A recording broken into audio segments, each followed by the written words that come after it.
We're talking today with Keith King of Greenville, Michigan, and the interviewer is James Smither of the Grand Valley State University Veterans History Project. Now, Keith, can you start us off with some background on yourself, and to begin with, where and when were you born? April the 5th, 1921. And where were you born? Here on the farm where we're sitting today. Very good. Okay, so then you grew up in Greenville? Grew up in Greenville. Okay, and did you finish high school? I did, yes. Okay. What year did you graduate? 1939. Okay. Now, did your family own the farm the whole time? Yes. Okay. And how easy or hard was it for you in the 30s during the Depression? It was very difficult because there was 3 families living on this 160-acre farm. Mm-hmm. But yes, I remember a lot of hard times. Okay. So how many kids were together at once between those families? Let's see. I lost my mother when I was 2 years old. Mm-hmm. My father remarried again and had 4 more children from that marriage. So there were 6 in that family. And my uncle's family that moved here from Flint because of the Depression had 3 in that family. So there's 9 children altogether. Mm-hmm. Okay. So that's quite a bit going on. Now, did you work on the farm? Yes. Yeah. All right. And when you finished high school in 39, did you go off and take a job someplace, or did you just stay home? I had figured out when I was in junior in high school I was going to be a farmer. Okay. So I went right from high school into farming. Okay. And then did you stay at home then and work on the family farm? Yes. Okay. Stayed at home, worked on the family farm, and Grandpa was there yet on the farm. My dad made too many working on the farm. A few things didn't go right, and Dad said, Keith, why don't you take a job in town where I am, and I'll come back on the farm. Mm-hmm. So what kind of job did you take? They called it co-ops, farming. Okay. And they said that at that time they had just took on the agency for farm tractor. So they sent me to school down to Cleveland, Ohio to learn how to repair farm tractors. Okay. Right. And that really helped me in the Army. Okay. Now, what were you doing at the time Pearl Harbor happened? Where were you? When Pearl Harbor happened, let's see, I was working at Federal Mogul and also working on the farm with Dad. Okay, so Federal Mogul, so that's back up here again. Yeah, okay. That's all right here in Greenville. Okay, so you finished your training and then you were back up here for that. Right. Okay, now before, yeah. Pardon? Okay, before Pearl Harbor happened, were you paying any attention to what was happening in the world? Oh yeah, we thought there was a skunk and Mussolini was worse than that, and we didn't really understand everything they were doing. But you were aware of that? I was very much aware of it. Okay. And then how did you learn about Pearl Harbor? Well, I think probably I was in the cow barn, working in the cow barn there, and came over the radio that Pearl Harbor had been destroyed. Okay. Now, once that happened, did you want to go enlist right away, or what were you thinking? No, working in the factory there at Federal Mogul, a bunch of us young kids there. We got to talking, and we said, gee, this can't happen. How can they do that to us? Let's join up and knock the heck out of Hitler and all of that. We can accomplish that in 6 months' time. We'll be back home. Mm-hmm. How wrong I was. Yeah. Okay. So you thought it'd be over quickly. Right. Yeah. Okay. So then you enlisted then that year, then 1942. Right. Okay. And where did they send you for training? Oh, that's quite a story. My dad was in World War I, and he was mustered out from Camp Custer, Battle Creek, Michigan. That's where I went down to start my training. And I thought, oh, this is a snap. Because from Camp Custer, they put us on a nice train with Pullmans in white tablecloths, and we went from there, from Battle Creek, Michigan to L.A. And it was great. This is perfect. How wonderful. We got in L.A. and we found out things changed a little bit. We got on a troop train there and went up to Camp Roberts, California. No more white tablecloths or anything. And when we got there, a sergeant met us. He said, "What kind of kids we got here now to train? We file in the ranks, march. Don't any of you know how to march?" And we got a fast lesson from how to do things Army way. There's two ways, Army way and your way. And Army way always wins. That's where I first started my training. Okay. Now, how long did you stay at Camp Roberts? 3 months. Okay. Now, what did your training there consist of?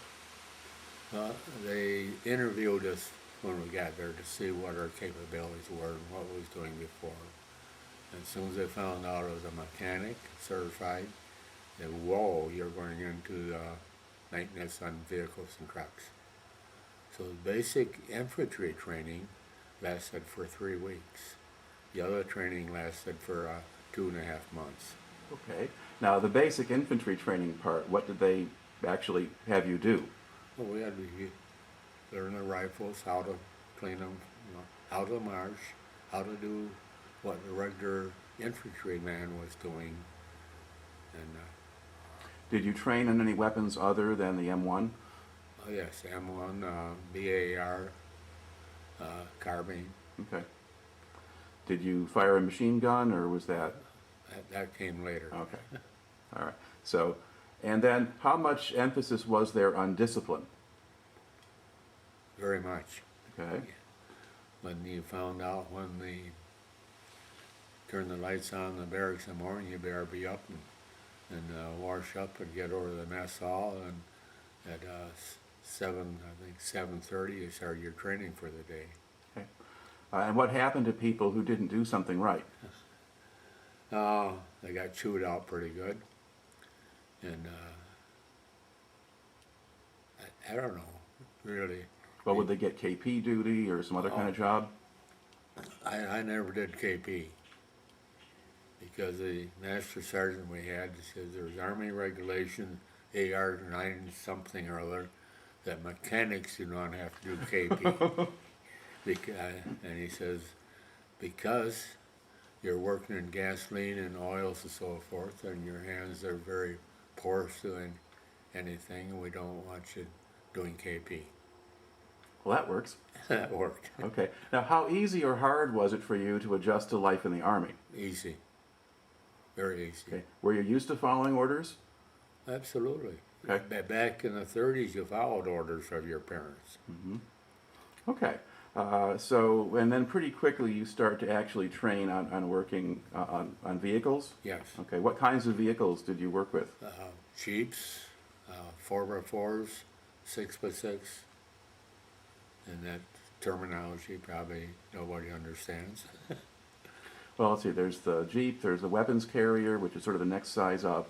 Right. And then the, I don't know, did they have 2.5-ton trucks? Right. Yeah. That's a 6x6. 6x6, yeah. Okay. And then what range of things were you supposed to do? What kind of maintenance could you perform? Oh, okay. First echelon.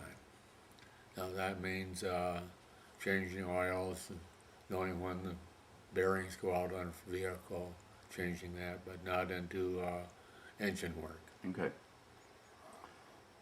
So that would have to go back someplace else for someone And then else. go back to ordnance, to where they got all the equipment to do it. Okay. All right. And then what kinds of guys were there training with you? The guys that was training with me was from all over the United States. There wasn't any particular state or anything. Mm-hmm. We had them from the Bronx to Arizona to the Florida Keys. You saw every type of. Mm-hmm. And how old were they, do you think?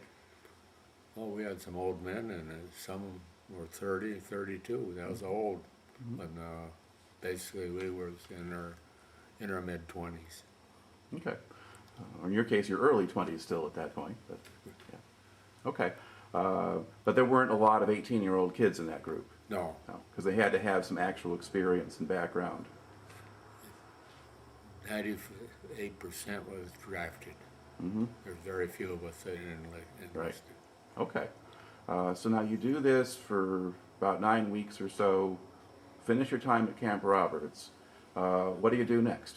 Got another troop train, and nobody knew where we were going because we were fully trained then. We knew that a lot of us would be replacements for those already killed, and I was fortunate that the troop train headed north up towards Seattle.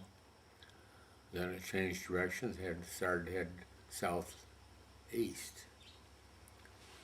And the troop train consisted of the kitchens, everything. So the boxcars was where the kitchens was. So we'd have to walk down through the cars to get to the kitchen with our mess gears and get our food and go back to the chairs to sit. We sat all the way. And I think it took us 5 days to get to our destination. Okay. And where did you wind up? Camp Butner, North Carolina. All right. And now, what unit were you joining there? We didn't know there wasn't any unit when we went in there. Okay. It was a new camp. It was the first troops in there. We learned how to lay sod and all that good stuff. And from then, we found out that we was a new division that hadn't been activated since World War I. And you learn fast then. Okay. And now, which division was this? 78th Division. Okay. And then within the 78th Division, what unit were you assigned to? I was in 310th Infantry Service Company.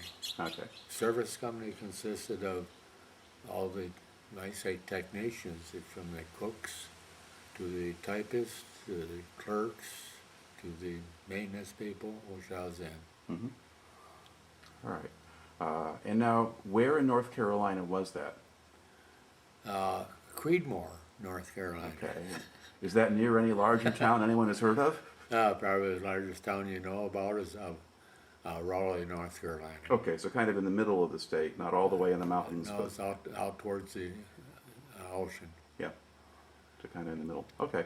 And, But a flat country around you with pine forest or farms or? It was pine forest. The tobacco country was to the west of where we were. Mm-hmm. Okay. All right. Now, did they train you there, or did they just start having you do the regular jobs now? The service company was doing our regular jobs. We would be doing the rest of the time within service. Okay. And about how long do you think you spent in North Carolina? Long enough to get married. Okay. Now, did you marry someone you knew from Michigan? No, let's see, how to say that. The soldiers always when you got a weekend pass, you'd go to some larger town to do something other than camp life. And this one weekend I was able to get a 2-day pass to go to Greensboro, North Carolina, which was 50 miles away. Mm-hmm. And as soldier boys would do, they scouted around, see where there's some fun and where there's places we shouldn't be. And this one dance we went to that was sponsored by Burlington Mills. They had their ladies that worked there. Now you got to go to the dance with soldier boys. Mm-hmm. And it was sitting there and girls on one side, boys on the other way it used to be. I saw this pretty girl sitting across from. I walked over and she told me later on, I hope he doesn't ask me to dance. Well, I did, and she danced with me. We became acquainted, and I guess 4 or 5 of us walked 4 or 5 girls home to their boarding houses. That's how I got acquainted with my future wife. Okay. So you're there long enough to get to know each other and go ahead and get married Right. before you ship out. Okay. Because the division's history indicates that they are reactivated essentially, I guess, in the fall of, actually it's the spring of 43 when they're actually become an active division. Right. And then you don't ship out until October of 44. So you've got over a year for that kind of thing to play out. During that period, we probably shipped out enough to make 3 divisions. It was a training division for everything. Right, they were training division first, and then they're a field division, but there's still a lot of guys go through basic training or whatever and get shipped out. Right. But you're still there because you're part of the service company, so you're doing the maintenance for everybody else. Right. And keep the place running. Keep the place running and ship a group out, and other recruits will be in. Okay. Now, was it different living in the South than it was living up in Michigan? Yes, it was different.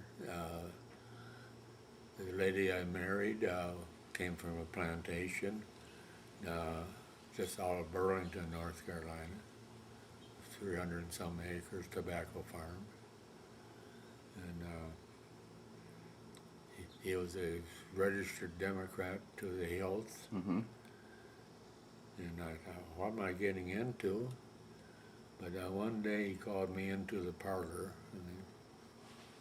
and he said, Keith, he said, there's 2 types of Northerners. There's the good ones and the bad ones. He says, you're the good one. So that made me feel very comfortable. All right. And I learned a lot of stories from him, and a lot of politics from him. Okay. Now, did it help you that you had a farming background yourself? And you could talk to him a little bit about that? Yes. There's a doctor next door, and in fact he was the World Doctor of the Year for one time, Dr. Scott. And he said, when you get out of service, if you want a job, you can come down here and I'll put you on my farm. So we learned a lot from it. Okay. Now, did you notice the racial segregation in the society, or did that not really affect you? It was very, very effective yet then. When we was on 2-day passes on a bus going, the whites got on first. If there was any room left, the blacks got on. And they had to go to the rear of the bus. And the little towns we'd stop in going, there'd be color differential, restrooms for blacks only, and things like that boggled my mind because I hadn't seen any of that. Right. Okay. Now, over the course of you spent over a year in North Carolina. Did you go anywhere else during that time, either back home or train anywhere else? Training, we went on, seemed like every fall and spring we went on maneuvres to train in various areas. And do you remember any of the places where you had those maneuvers, or what states you were in? South Carolina, there's a great golf course down there now, and at that time there wasn't any. And you learned what jiggers were that get underneath your skin and stuff, a lot of stuff like that. Okay. Now, when they're doing these big maneuvers, what would you be doing? Just like was in combat, repairing what had to be repaired, keeping it going. Yes, we'd have to do the forced marches. So you didn't get to drive in a truck everywhere? Yes, I never walked any place. Okay. We had the vehicles that we all went in, and you don't walk unless you have to. Right. Okay. Now, aside from meeting your wife and getting married, are there other things that you really remember about being in North Carolina before you ship out? Other events or things? everything I remember is great. Mm-hmm. The Southern people were gracious to us, took care of us, and anything we could do, they helped us do it. Did you get along well with the men in your unit? With the men in the unit? Yeah. Absolutely. You got to be, I mean, service, you got to get along with your fellow bunker. Okay. And how did the officers or the senior non-coms treat you? They, I was a non-commissioned officer, Yeah. so. But there would have been some who were more senior than you. Were there some older sergeants, or were you about it? It was all the same age. Okay. Except for one man, and he was a lifer, and, Yeah. and he'd been there since he was, I think, 17 years old, and he was 36. Okay. And he'd pull rank if he had to. But nobody pulls rank. We got to get along. We're there to do a job. Mm-hmm. And what about the officers? There was only one officer that chewed me out, and that was the general of 78th Division. I think it was in April. We had the luxury of, when we got up and ate, we could walk up to the garages to where we did our work. It was sort of chilly that morning, and I was walking up there with my hands in my pocket. I saw this Jeep coming, and I didn't think much of it, and he got next to me. He had 3 stars on me. Then he got out, and he said, "Sergeant, what are you doing?" "I'm going to work." "Why you got your hands in the pocket?" "Keep them warm." He said, "We don't do that. You can walk to work, but don't have your hands in the pocket. Remember that." That was General Parker. Okay. All right. And I guess that really impressed me. But he didn't threaten anything else bad or take a stripe away or anything else like that. No. And he didn't tell you to salute either. Or did you salute as soon as you saw the Well, stars? as soon as I saw him, I saluted, yes. Okay. So it was just the hands in pockets thing. Hands in the pocket, you don't do that. Okay. All right. So you've had maneuvers, you've had training, you've gotten yourself married. Once you got married, did your wife just keep working at her job, or what did she do? Well, when we got to move back to Virginia, we'd just come off maneuvers, and she joined me there. We rented a little chicken coop out in the cornfield, 2 of us, and we lived together there. Okay. So you were able to live off base at that point? Yes. Okay. Now, is that because you were a sergeant, so you could do that now, or? Was non-commissioned officer. Right. Yeah. Okay. But privates couldn't. All right. Now, you spent a long time staying in the same place, and lots of other guys were going overseas. Now, did you want to go, or were you hoping you just get to stay where you were? At one point, I was so disgusted. I was in the Army. I wasn't doing anything. I really asked to get discharged, go back to the farm and help make the war go better. Mm-hmm. And I got several furloughs to go back home, and a couple of times with my wife. But the overall picture, none of us knew what it was. Mm-hmm. And the overall picture was, even when the division was activated, the Germans knew all about this. Mm-hmm. They knew exactly the dates, when it was activated, where we came from. There wasn't a thing they didn't know, which we didn't know. All right. So eventually, I mean, you're there. They land in Normandy in June of '44. You're still in the U.S. Finally, in the fall, you get orders to ship out. Right. Now, what was the response in camp at that point? Good. Finally, we're going to do what we signed up to do, or what they drafted us to do. Okay. Now, what was the process for getting you over to Europe? You're at still at Camp Butner. Then what happens? Well, from Camp Butner, we went on maneuvers into Tennessee, Mm-hmm.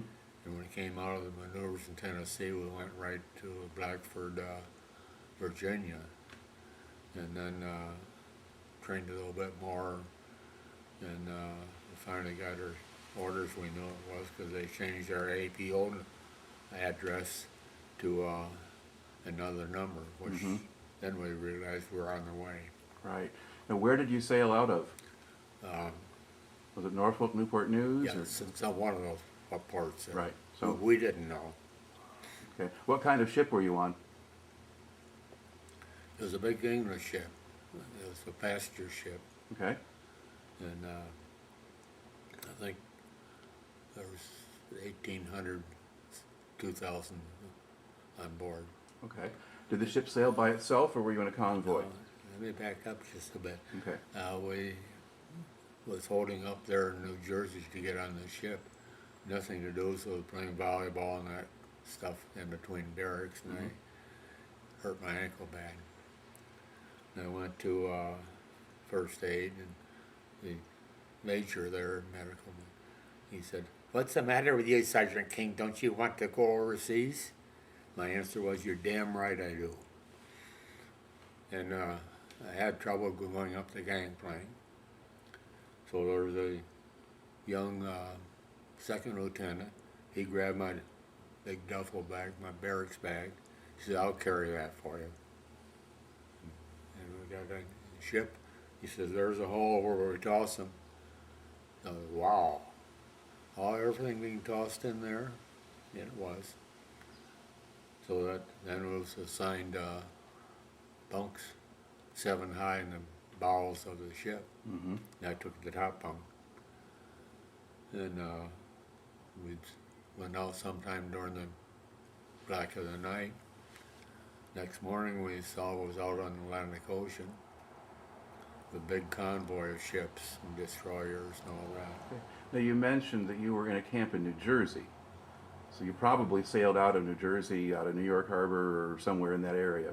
Somewhere in that area. But you didn't. But you went out at night, or you were in the hold, so you couldn't even see. We didn't know. Okay. But now you're out in the Atlantic. The big convoy, a lot of ships. What was the weather like on the way over? It was calm. Till one morning we woke up and we was the only ship. And they announced to us that this English ship had lost one motor. So we was setting ducks for the submarines. Because the convoy of 20-some ships had to keep on going. So 5 days later, we came into England at Plymouth Rock. No, Plymouth, England. Yeah, the harbor. Yeah. Okay. And then, did you go and camp someplace in England for a while? Yes, it was right by the White Cliffs of Dover. Okay. And was there for 5 days, getting new equipment and all that. And when we crossed the English Channel on Thanksgiving Day, it was a little bit rough, and these sailors on that LST got sick, so our cooks had to take over, and we landed peacefully. We could see the remains of ships and the bars out in the bay to prevent any ships from coming in. Now, did you land at Omaha Beach, or did you go someplace else? I don't know. Okay. But you weren't going into a harbor, you were just going into the LSTs and just landing on a beach. Right. Okay. And then once you get off the ship, now what happens? I was lectured that you don't talk to any French people, period, because you don't know if they're friendly or foe. So we motored on into Belgium then, and you got the rest of the history where we hit there. Okay. They'd say that we went into battle the next day after we got in there. All right. Well, you were now. Did you do any fighting in Belgium, or did you move through Belgium and then get into? Because you're on the border area of Germany. It was right in the border area of Germany, the Siegfried Line, Yeah. and Luxembourg, and all that, right in that pocket there. Yeah. The records indicate that you went into the Hurtgen Forest, and kind of went in to replace the 1st Division Now, what was that area like? Just like here. It's the total area was resembled Michigan and central United States. Temperature-wise, same thing. Okay, this is December or whatever by the time you're getting in there, so it's getting cold, right? It started getting cold, yes. Okay. What kind of quarters did you have? Were you in buildings or in tents or? Sometimes it was in tents, sometimes it was in buildings. Quite often the division would try to find the old German quarters, which made it easy. Okay. Now, once you got up to the front, did you move much, or did you just kind of stay where you were for a while? I don't think that we moved much. There was a big dam that was holding back the water from flooding out Belgium. Mm-hmm. And I think the big job on that was, for our division, was to protect that dam so they couldn't flood it out.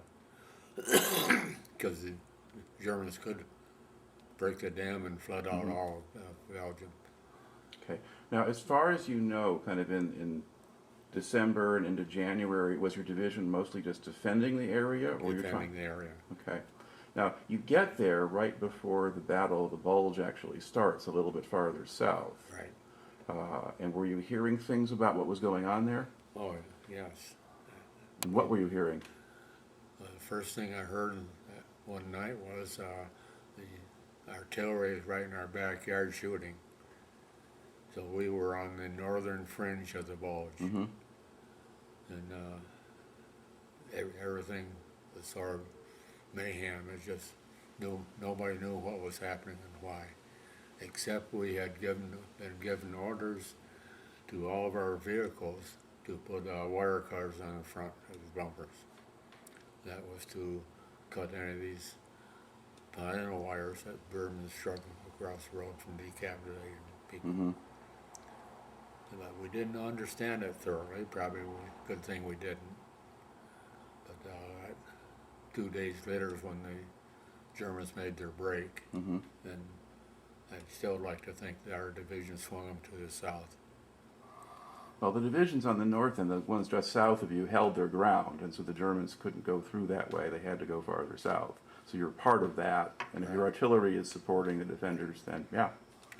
The artillery was right in our backyard the first time we heard it. Mm-hmm. And then we was given orders we were going to move. We didn't know why. All right.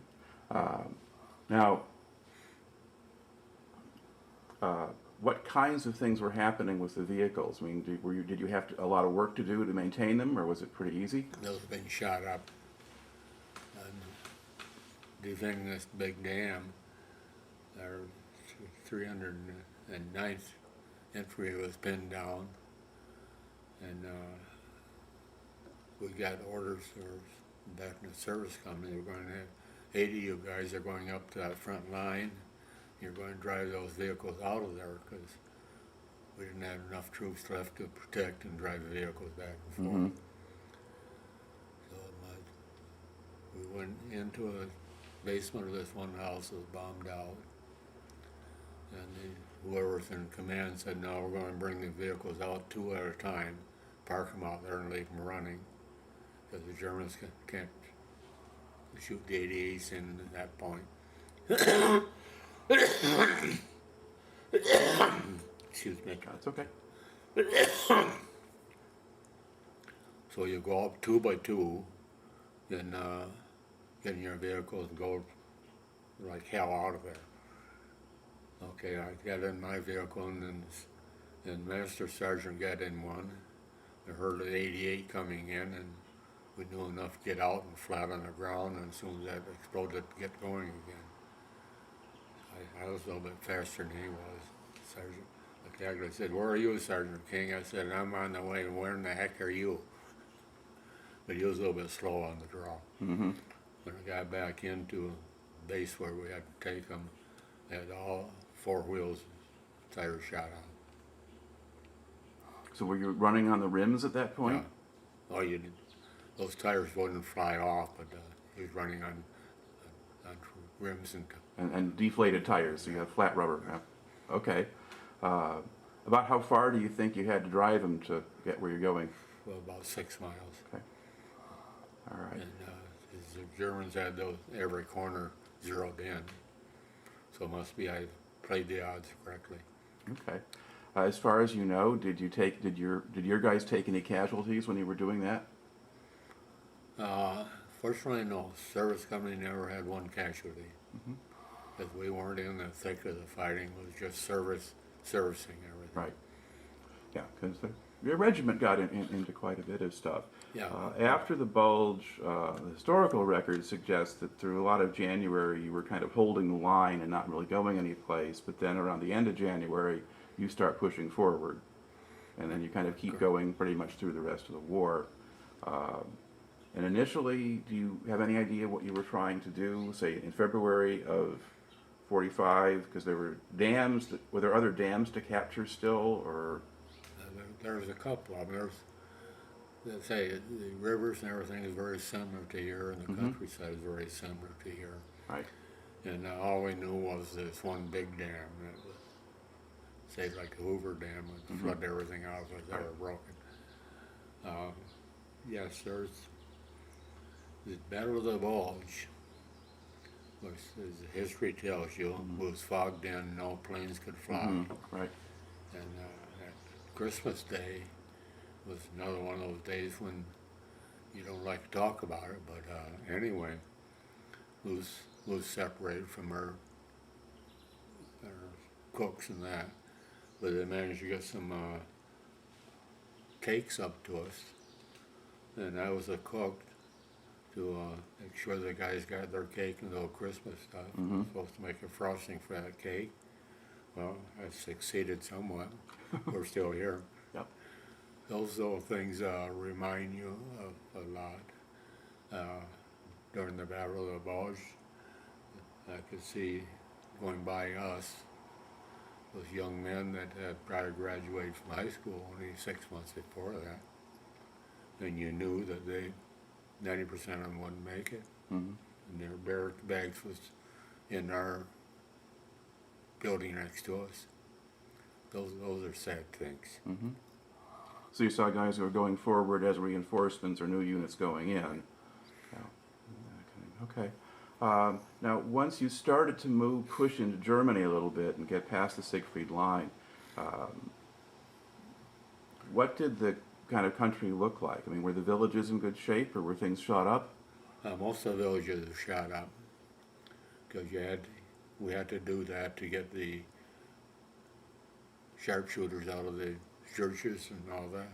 I mean, I say we, and talk for the whole army. Right. Okay. So it was still, even if the German army had mostly pulled out, there might still be snipers or even civilians shooting at you. And I remember one instance, was going through, at this point was walking. I saw this cow tied up out amidst a lot of rubble, and being a farmer, I wanted to go up and release her. And the guys pulled me back, said, no, I'm quite sure that is a plant to go up there and you get through in a booby trap and you won't be here. So those are escapes that we saw, and your instinct tells you what you want to do, and army instincts tell you not to do it. And in this case, somebody gave you the warning. Well, one of my buddies was thinking faster than I was. Okay. Now, one of the things that your unit did was you crossed the Rhine River at Remagen. Right. And it was one of the first units to go over. What do you remember about that? Oh, much. Well, this is a sort of a blockade right there. The only bridge was the Remagen Bridge. And on the east side of that Rhine River there, you see this steam engine coming out of the tunnel, and you just wonder, is it going to make it, or isn't it, or that's as far as I got with it. So we was waiting for the pontoon bridge to be made by the Seabees, and we watched some more Seabees going through the scaffolding and everything on the bridge to see if there's any dynamite or anything to blow it up. And pretty soon we saw this tank go across. And years later I found out the tank was driven by Ray Tower from Greenville. And he said, when we conversed about things, he said, boy, was I scared. But he made it across, and a few minutes after that, the pontoon bridge was in operation, and a few German planes were trying to strafe that. Yeah, we sat on the West Bank watching all this going on. If the Germans had any strength left, they could have riddled us, but they didn't. Well, we already had guys across the river by that time on the other side. Yes, Yeah. but just very few. Yeah. Because those. And not that big a bridgehead yet, because it was just what we got across on what was left of the old bridge. Okay, you know more. We interviewed a guy who was one of them, but yeah. The 310th Infantry, I think, was the guys that got across first. Yeah. As I remember, right? Yeah, but you, because you're with the vehicles and stuff, you have to wait until there's a bridge that the vehicles can use. Right. And so you need the pontoon bridge, and so you get a front row seat kind of to watch all this go on. Well, I forgot to tell you a story too, backing up a little bit. Somebody in the upper ranks saw this German Jeep that was sitting beside the road. And our officer in service company said, Sergeant King, can you get that Jeep running? That's when we had some spare time waiting to get across. A day or so before that. So I looked at it and I found out that the clutch was shot in it. And I saw a Vogel car dismantled. I said, I bet, seeing their short-run things, they'd make everything fit. So I took the clutch out of that Vogel car, took the engine out of the Jeep, put the clutch into the Jeep, and had the Jeep running. Now that was sort of happenstance luck, isn't it, I think? And then I had the honor or pleasure or something, I had to drive that Jeep the rest of the way. Across the bridge at the Rhine River and up to the east bank of it. Okay, and those were sort of the predecessor to the later Volkswagen Beetles and things. They were the old German Kubelwagens. Okay, so you got your own German transport. That was the means. That's what Hitler promised all the people, a vehicle. And later on, I'll tell you more about that. Okay. So now you've gotten across the bridge at Remagen and kind of moving again. Up the north, up the east bank. Right. And then your division gets involved in the fighting around the Ruhr Pocket, and that's kind of... You call it the Ruhr? Ruhr, yeah. Okay, I always call it the Rose Pocket. Okay. And on the east bank, I was washing up that captured Jeep. The guy walked up behind me, I heard him coming, and he said, Sergeant King, what are you doing? I said, what in the hell is it to you? Turned around, here's the lieutenant. Neighbor of mine, Herb Skinner. He grew up just a mile from here. So we talked a little bit, and he was a Cub, flying a Cub. Okay, so like artillery observer? Or? Right. Okay. All right. Now, this area you're in now, was this kind of more a built-up area with a lot of buildings and things, or was it open? It was pretty much right there was a farming area. Okay. You could see up the road probably 10 miles was Cologne. Yeah. And so it was about halfway in between. Okay. And then we moved into the Ruhr Pocket. Yeah. Okay. And there wasn't much fighting going on right then there. And got into this, where we called it, where we set up our motor pool. It was in a farmer's backyard. He had a horse and a cow. And the cattle were stored underneath the house was on top. And I got to talking to him some. I said, every morning he would hook up the horse and cow and go up to his 5 acres and till the ground and come back down and reverse the procedure. About the 3rd or 4th day, I said, now in the United States, women don't milk cows. As soon as he tied the cow up, his wife would come out with a pail and milk the cow. Men milk the cows. No. We argued a little bit friendly. What language were you speaking at that point? I knew enough German. I'd picked up enough German, and he'd picked up enough English so we could converse. Mm-hmm. I said, tomorrow night I'll milk the cow. Yeah. So tomorrow night came. He did the same procedure. She came out and handed me the milk pail. And the whole village there was the American soldier milk the cow. I think I had promoted more goodwill there than diplomats could. Okay.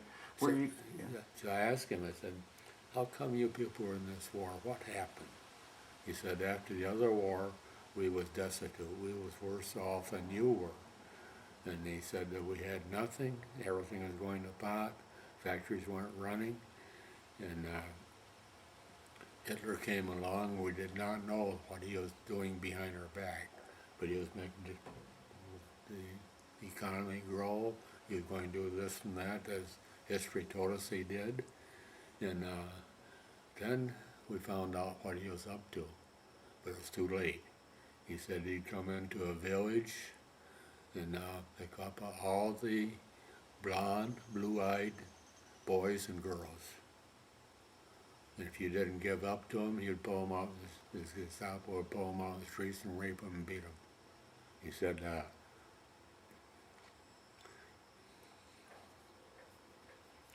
Now, was he saying they were doing that even to German people, or was this when they go into other people's countries?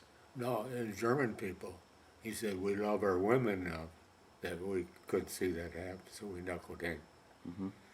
That's the part that hurts me. Okay. Now, did it surprise you that you could just get along with the German people, or did you expect you'd be able to? Or I was very naive, and I thought if you talk to people right and not being belligerent or downgrade them, that people are people the world over, and we agreed on that. did you encounter anybody who was more of a hardcore Nazi? The young people, 16-year-olds. Okay. And how did they behave, or what did they do? Well, I remember some of the young girls said, "You bunch of pigs coming in here." They did not know what was happening. Mm-hmm. Now, did you see many German prisoners of war at the end of the war? I captured 12 of them. Okay, how'd that happen? Buddy and mine was just browsing around the country though, and here comes down through a little valley with their hands and back their heads. We give up. So it's good to say I captured them, but they gave up themselves, was happy to get out of the service. Right. Now that group, how old do you think they were? I'm guessing probably in their 30s, 40s. Okay, so they were older men who maybe were pressed into service late, yeah. Because they had that, they had young boys, and a lot of other things by then. So, and are there other things that happened before the Germans surrendered that kind of stand out in your memory?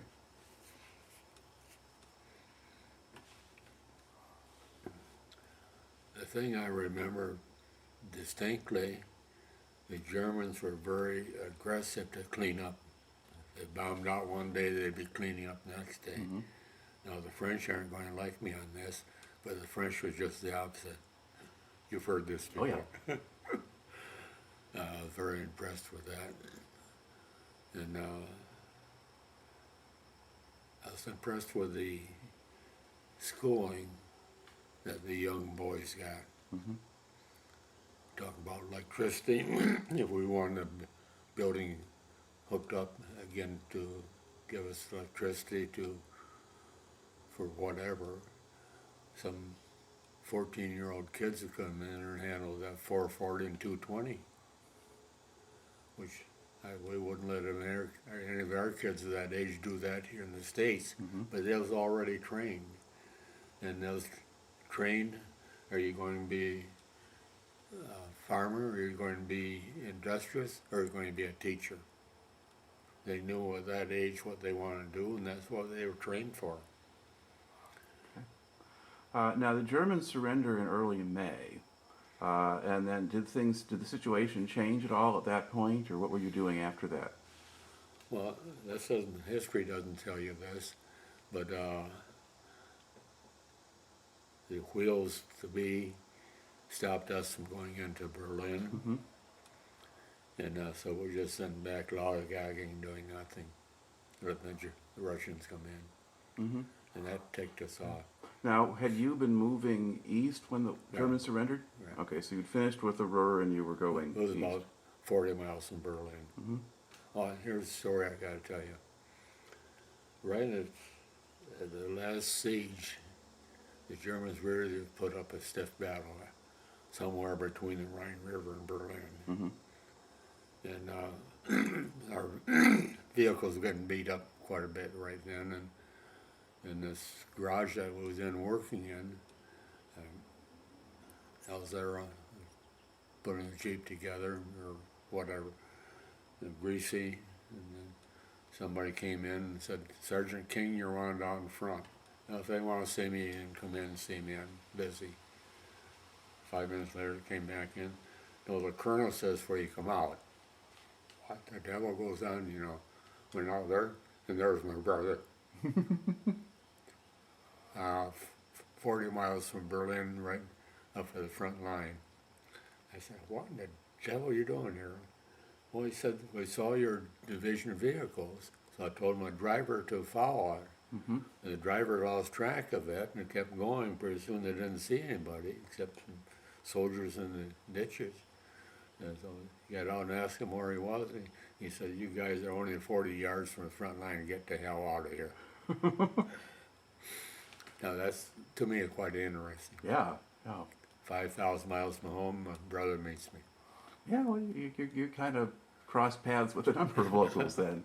Okay. And he says, "I'm going to get you a 2-day pass to go to Liège with me." Now, what was your brother's job? He was he used to be the cavalry, Mm-hmm. and he disbanded that, and he was in charge of getting places to store the frozen food or cold storage for meats and everything. So he had some connections. Yeah. Well, he was an officer. Okay. All right. Now, you said then once the war ends and you kind of just go back in the western part of Germany. And did you have any real duties in the occupation, or did you just kind of stay in barracks, or what happened? We stayed in barracks.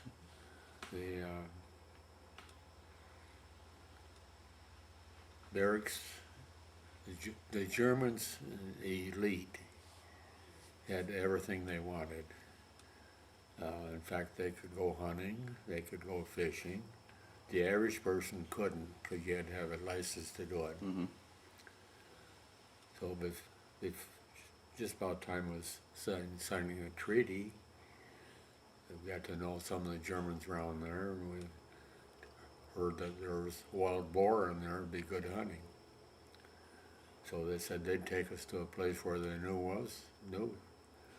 So we loaded up, I think 3 foresters and 6 of us in a truck, went out to this woods. They looked at our bows and said, none good, none good. File off, point, make it blunt. Okay. And they said, if you hear it, we're going around the woods and we're going to beat the hogs out of there, just hit the trees. You guys are going to be stationed 50 yards from the edge of the woods. When you see a wild boar coming out, you'd better shoot it or climb a tree. Well, I heard one coming, and he kept coming, he's pretty good size. And I emptied my carbine in and dropped him about 30 yards from me. Oh boy. And all they wanted was the heart and tongue and liver. So we did that and took it back to camp and hung it up. They got to let air cure out. Mm-hmm. 3 days later, I had enough points, I got out of there, coming home. All right. Okay. So you really didn't stay in Germany too long then after the surrender. Not too long. The surrender I remember well. We had managed to confiscate 5 magnums of wine from some of the basements of, in those basements they had liquor stored on both sides, barrels of it. And we decided we were going to save that till VE Day. So on VE Day, we got up on the roof of the railroad station and proceeded to enjoy the magnums of wine. All right. Other things that happened in Germany before you left that kind of stand out in your mind? I guess, did you ever see any of the either labor camps or anything else like that? No, we didn't get that far in. We saw, I remember, a brother and a sister walking, and they weren't in uniform. That was in normal dress, what was left, back to France, to where their home was. And they had been captured, not captured, but it was. The Germans used people as slave laborers, Yeah. so they were displaced persons at that point. That's the right terminology here. Yeah. And they go to some of the hard times, and we wanted to give them something, and no, they just wanted to get back home. And speaking of that, somewhere between the Rhine River and the Ruhr Pocket, going through the Sill village, and I guess through the radios, they'd been told to turn over to American soldiers anything that resembles war. So here comes this lady out with a pair of binoculars like that, and a Kodak camera, a fold-out gun, and another box of souvenir spoons. And no, she said, yes, we were told you got to take it. And they meant weapons, right? Huh? The idea was the Germans were supposed to turn in their weapons. Was that the idea? You got weapons or anything else, and they understood anything else. So I didn't get any weapons, but I got some cherished moments. And they were, the average person was ready to give up long before the surrender. At least that's what I figured out. Okay. All right. So now you get kind of, I guess the whole division goes home, I guess in 46, but you go the fall. You get to go home in 45, not too long after the end of the war. All right. How did you get back home? On a ship. Okay. Do you remember where you sailed out of? Yes, Antwerp. Okay. And what happened there, there's a few of us from our division went that night. Sergeant McHagley was one, and he called back to base to see what was happening. He said, boy, we got out just in time. 12 hours after we left, the base was shut down to go to Korea. So then, To Korea or to Japan? Japan, Yeah. Japan, yeah, because Japan hadn't surrendered. Right. Then, let's see what happened. Oh yeah,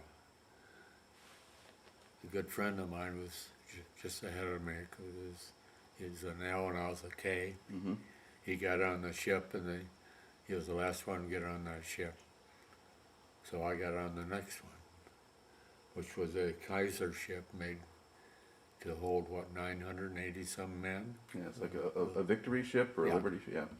Yeah. Whichever one. Yeah. And leaving there in September, the bad weather was coming.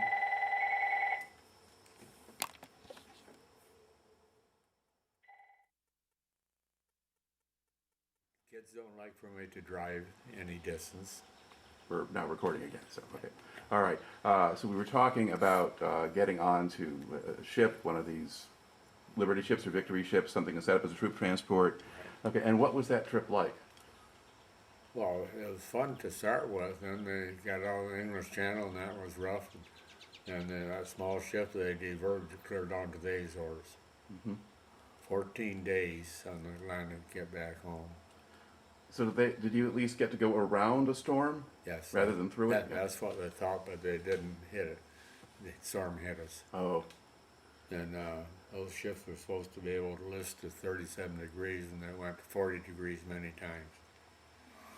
If you can remember, like a cork out in the ocean. and did you think that you survived the war just to drown out there in the Atlantic? I didn't think like that, no. Okay. I'm a positive thinker. All right. No. How was the crew behaving? Were they acting like this was normal? The ship's crew? I don't know, it was buttoned in the Okay. hatches for 2 days. All right. So they had about 2 days of the storm, and then after that it got better again? Got better, and ended up in Boston.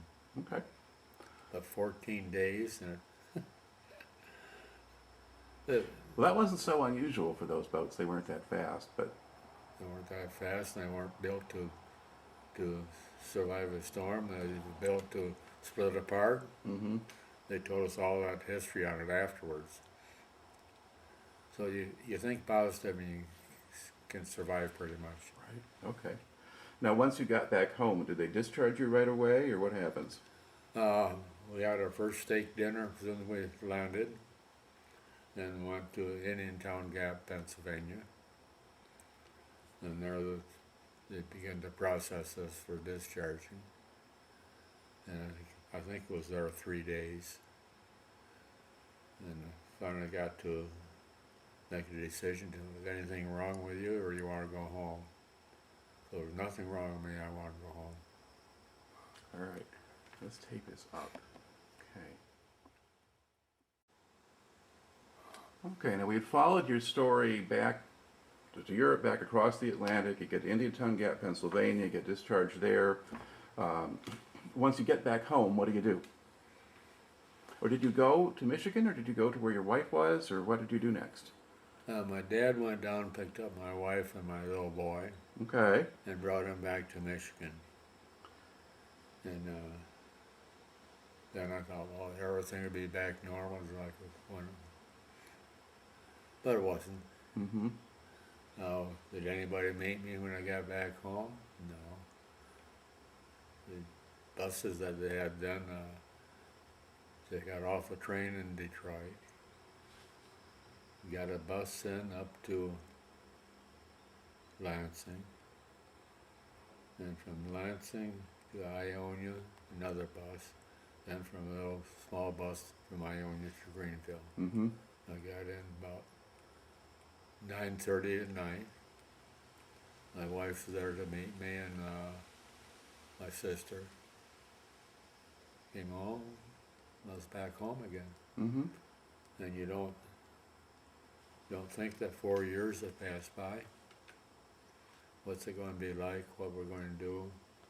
Probably go back to farming, and that didn't work out to the best. So the farm wasn't big enough then to support that many families. So I got a job with Carnation Milk. I was looking for a field man to check out the dairy farms that supplying milk. So the job was to do inspection work. I did that for 4 years. Okay. Now, did you get back into farming eventually, or did you always have other jobs? I went back into farming then because I could see the milk industry from the small farms was going downhill, and everybody with milk and so forth were going to require more rigid inspection. Mm-hmm. Could see the handwriting on the wall, so went back to farming full time with my dad. During that 4 years, I was also farming with him. Okay. But by this time, was the farm, had other people left the farm and gone somewhere else, or? Dad was getting older, so he couldn't do what he used to do, but he wanted some more custom farming, and we made a bigger operation out of it. Okay. Went from 18 cows to 35.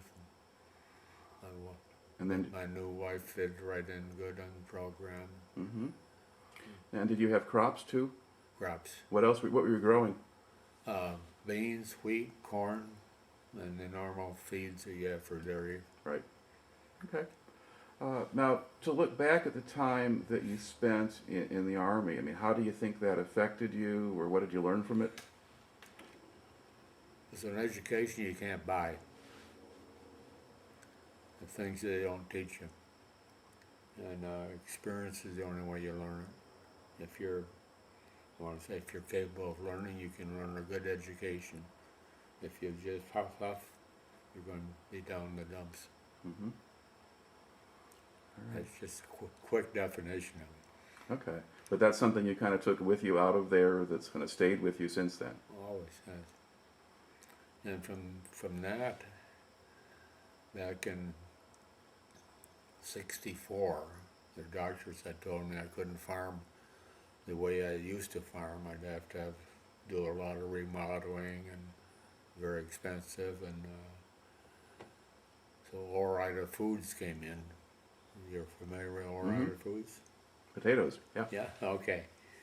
And they was buying up ground, leasing ground, and I happened to know the agricultural manager of it, and I got to know the owner of it very well.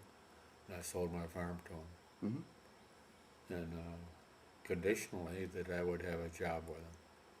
Well, being a farmer and knowing something about irrigation, they readily accepted. So I worked for him for 18 years.